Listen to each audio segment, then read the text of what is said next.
So, what I'll try and do is I'll try and give the story in an abbreviated version, and I'll track it with the poem a bit.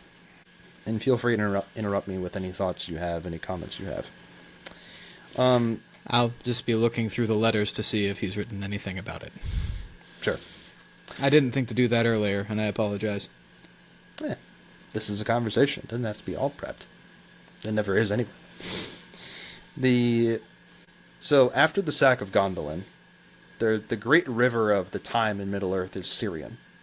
And those that have escaped the sack of Gondolin go down there and they settle down. Earendil becomes their king, at least after a time, and he is the son of Tuor and Idril.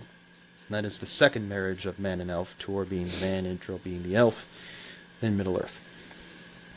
So he is their king, and he weds, from the line of Beren and Luthien, Elwing. Elwing is their granddaughter, I believe. Daughter of Dior, who was son of Beren and Luthien. So they're living down there for a time, and Earendil is a mariner, as they said. And as he grows up, two purposes kind of take root in his heart. And I forget precisely how Tolkien words it, but basically he is sailing up and down the seas, and he really wants to find the Undying Lands and present the errand of the two kindreds to them. He really wants to beg for mercy, because the Noldor have done screwed up. And a lot more could be said about that screw up, but they've done screwed up over time. The only reason they're in Middle-earth is because of a massive screw up. They haven't really stopped. And Morgoth holds most of Middle-earth at this point. You know, Doriath has fallen, Gondolin has fallen, Nargothrond has fallen.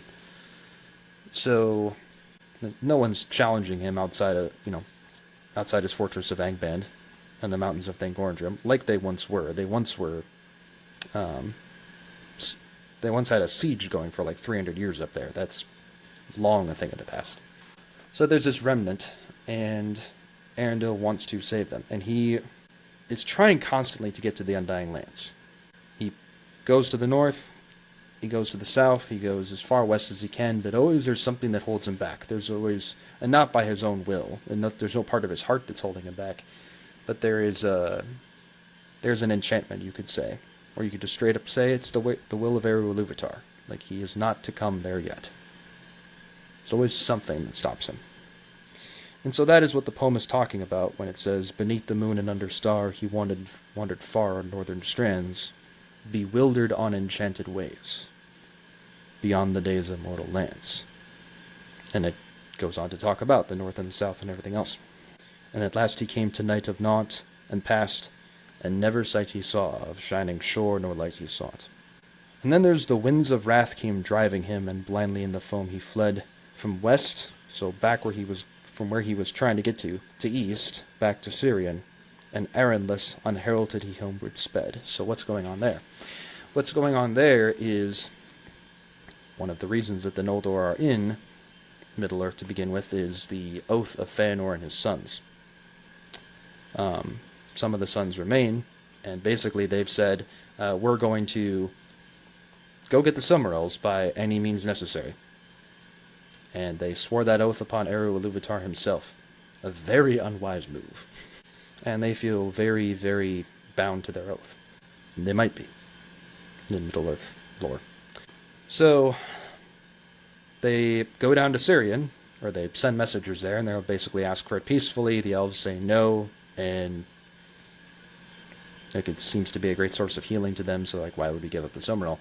And so then they attack, and they have yet another kinslaying of elves. And I say yet another for a reason. It's like the third great one in the Silmarillion, where elves are slaying elves. But they don't get Elwing. They don't get Elwing because Elwing puts the Silmaril in her breast and casts herself into the sea. Now, Earendil doesn't know that's happening. He's off at sea, but he has a sort of dream about something bad going on, and so he's heading back. He doesn't know to what, but he's heading back. He's not in time to save them.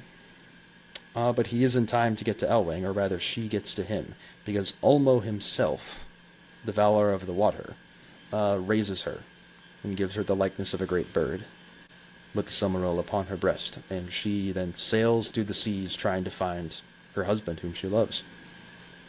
She finally finds him, and he sees this great shining bird coming across the sea and is like, what is this? But, basically lets the bird on board, and then eventually she turns back into herself again, and he's very happy.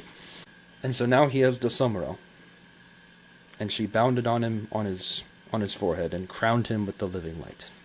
And so then he is renewed in his purpose to go to the Undying Lands.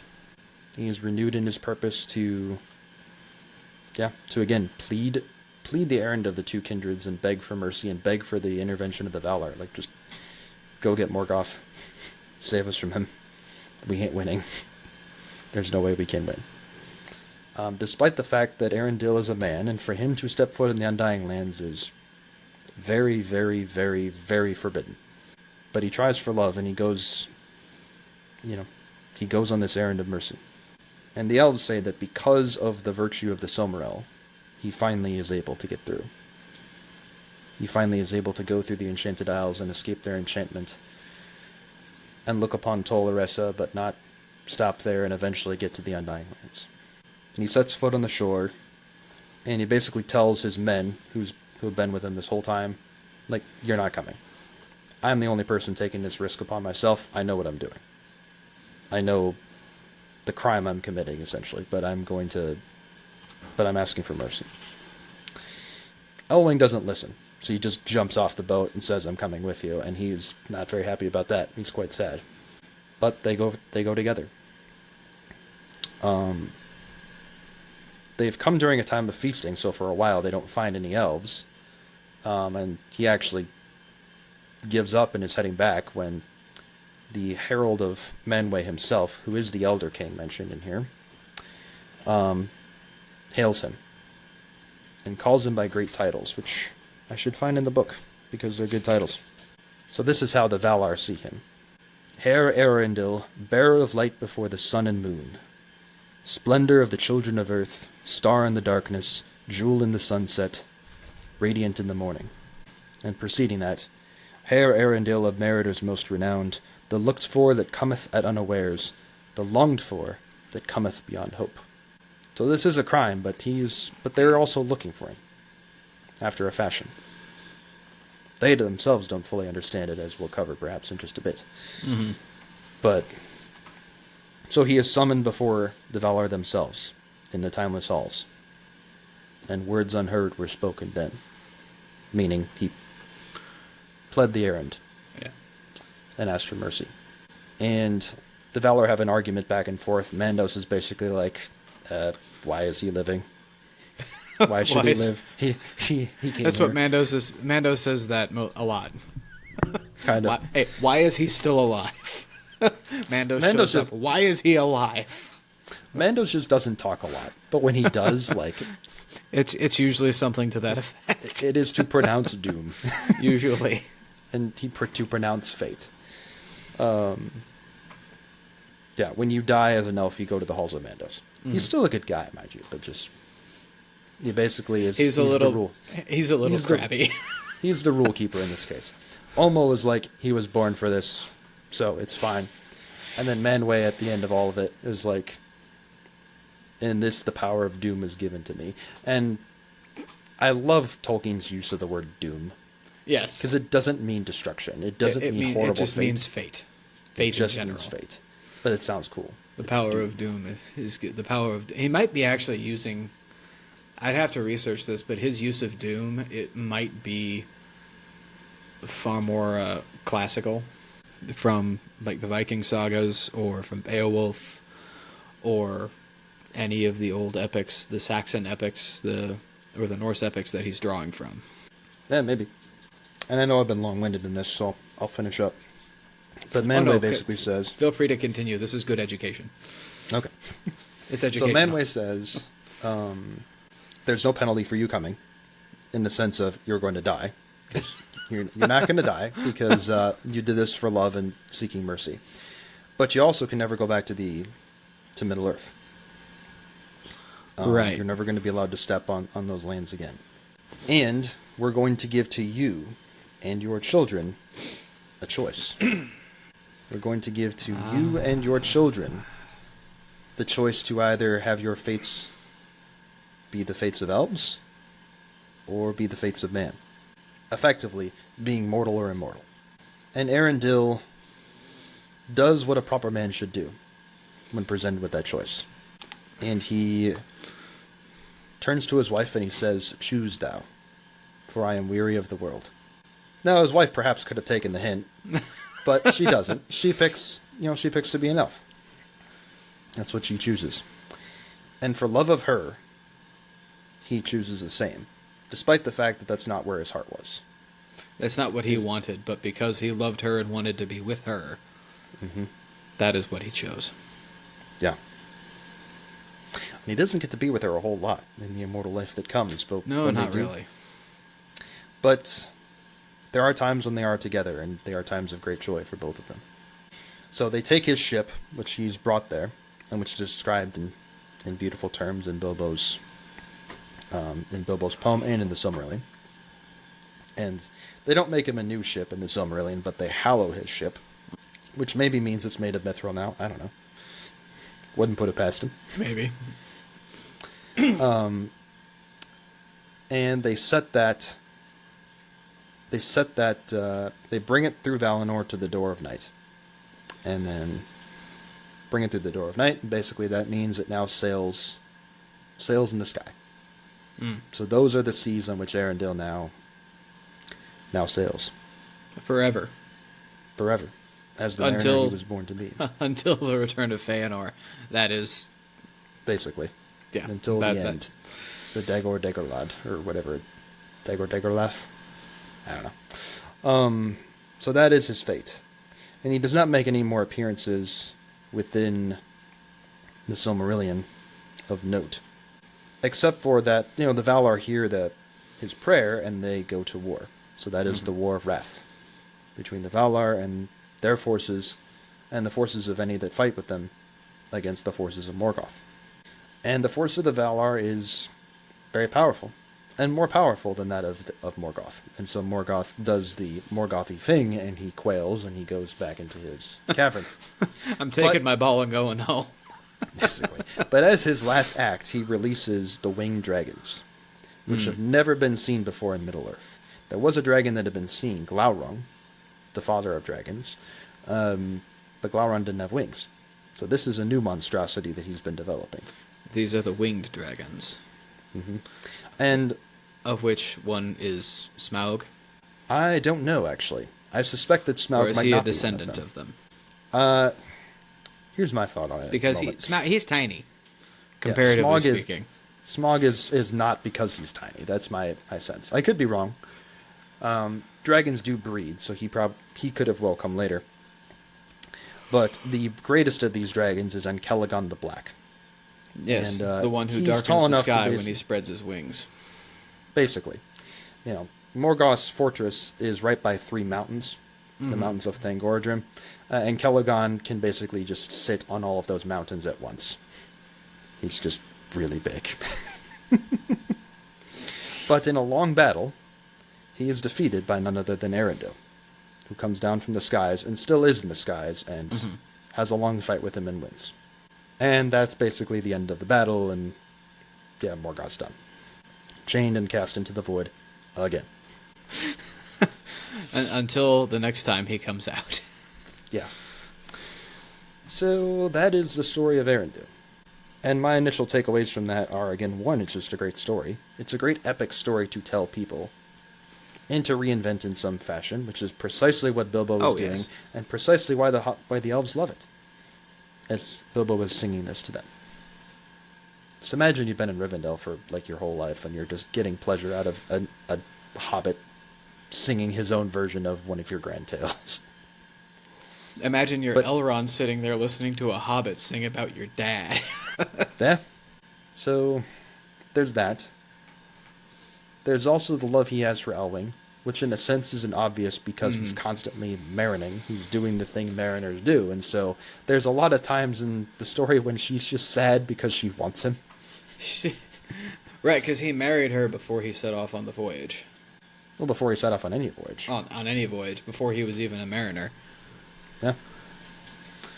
And yet there still is a great love between them. That much is extraordinarily clear. And the fact that he joined his fate with hers that he became an elf, that he took on immortality when he really just wanted to be a man. He took on something he didn't want. Yeah. And something he has to live with for all of eternity, by definition. You know? Because he wanted to be with his wife, which, even then, it's like, oh, you wanted to be with her. I'm sorry. Yeah, Go to you the have boat. to go. You have to go there. to the boat. The elves help. They build Elwing a tower, basically, just for herself in the Undying Lands, so that she can... she can see him when he passes. So, and she learns the craft of flight from birds and can fly up and meet him when he's by, basically. And that's a joyous occasion. I wish I could learn to fly, but... But she can't stay on the boat with him for some reason. Even there's plenty of room. He's up there by himself. Yeah. Oh, it's not because she can't. It's because she can't endure the cold up there, basically, like he can. Or she will not. But there's still great... I'm making it sound less romantic than it is, but I promise it is. Okay? Because Elwing is a woman and she's cold.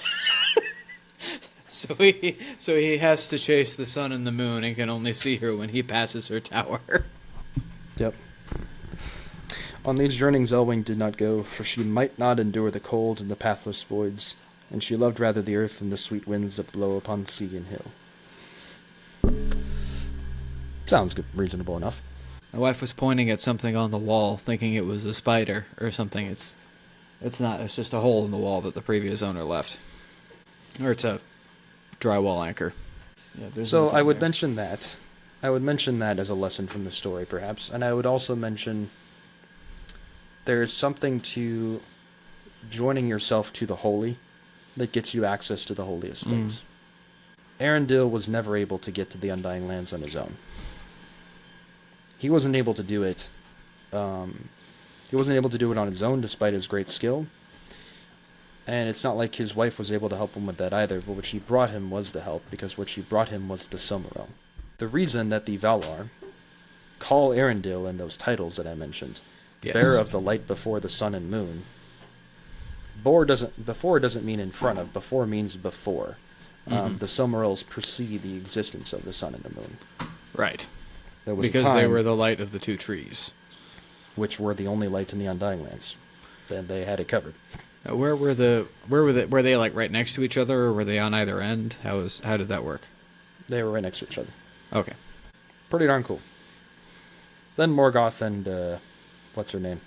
Ungoliant showed up, and that was that. But because Ungoliant was very hungry. So the sun and the moon are afterthoughts, after a fashion. The Silmarils are that ancient, and they are hallowed. They were hallowed well before all of the bad things that came from them happened. Yes. So bearing that light, bearing that sacred light, and doing so worthily, is what gets them access to the Undying Lands. Because we also have an example in the Silmarillion of what happens when they're born unworthily.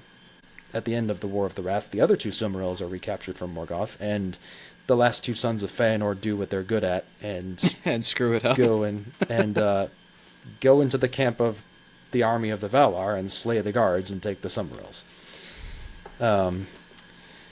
They would die, except for Manway's herald prevents their death.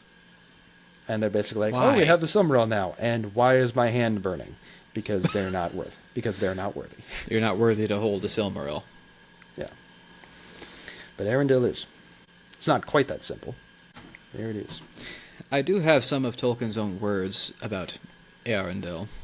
His function, as a representative of both kindreds, elves and men, is to find sea passage back to the land of the gods, and as ambassador persuade them to take thought again for the exiles, to pity them and rescue them from the enemy. His wife Elwing descends from Luthien and still possesses the Silmaril. But the curse still works, and Earendil's home is destroyed by the sons of Feanor. Yeah, so that's the sons of Feanor, placed by Syrian. Yeah, the sons of Feanor doing what the sons of Feanor are good at.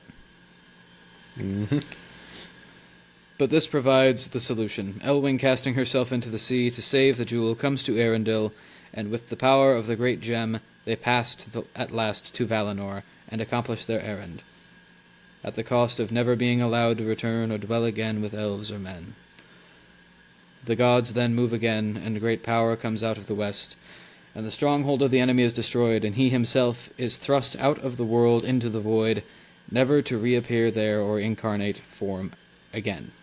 The remaining 2 Silmarils are regained from the Iron Crown, only to be lost. The last 2 sons of Feanor, compelled by their oath, steal them and are destroyed by them, casting themselves into the sea and the pits of the earth. The ship of Earendil is adorned with the last Silmaril, is set in heaven as the brightest star. So ends the Silmarillion and the tales of the First Age. Yep. I haven't read the Silmarillion, but now I suppose I've spoiled the ending.